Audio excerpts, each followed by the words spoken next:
From the studios of Chillicothe High School, this is your CAVS News Show.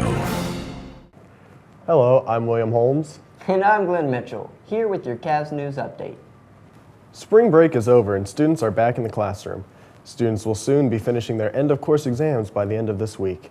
In other local news, the Chillicothe Rotary and First Capital Four-Way Speech Contest was held yesterday, April 24th, 2014, at Ohio University, Chillicothe.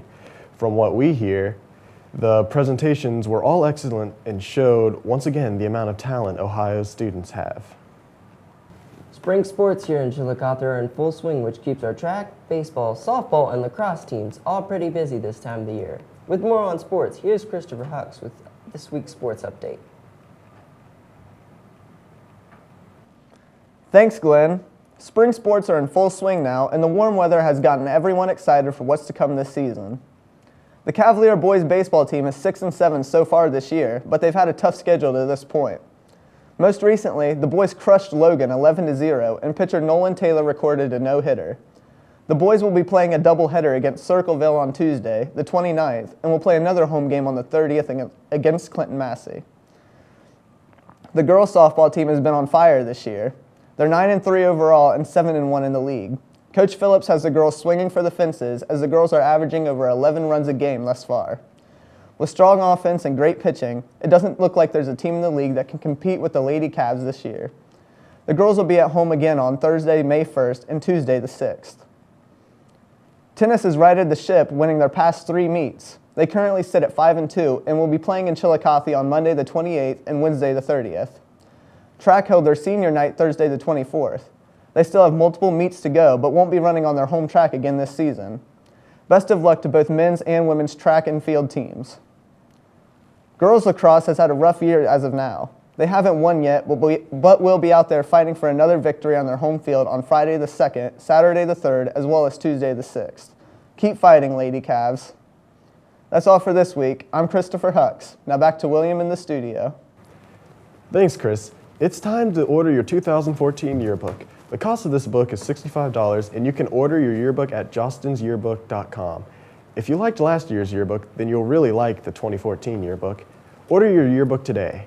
Now, in order to keep you up to date on community affairs, here's Bethany Truman with Community Calendar.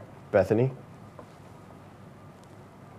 Thanks, William. There are always an abundance of events going on in our community. Here are a few you should check out.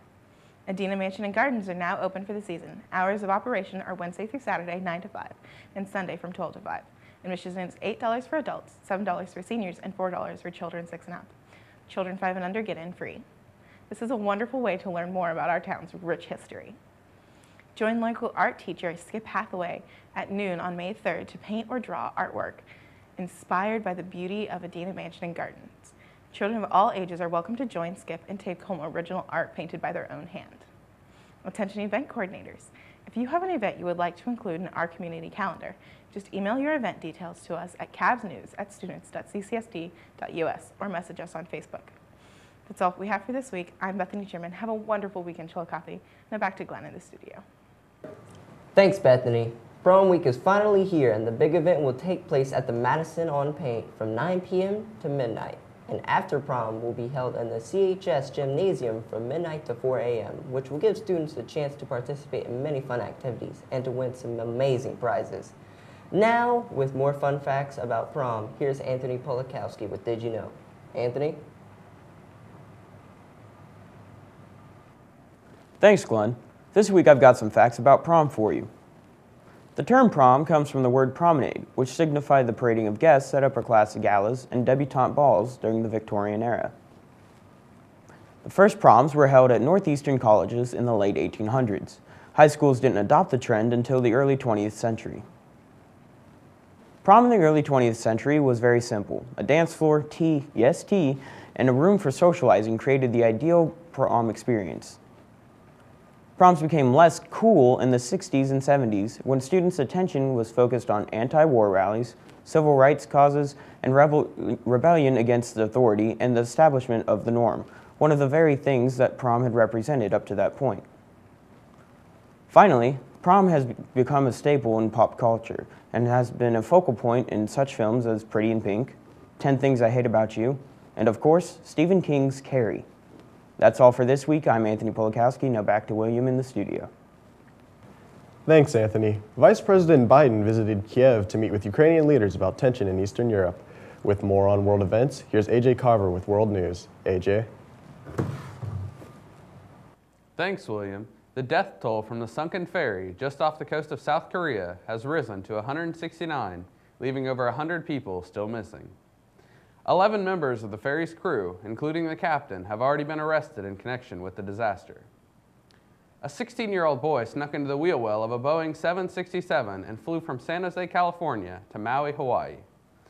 The FBI has dropped out of the investigation once they were confident that the teen did not appear to be a threat. This isn't the first time that something like this has happened.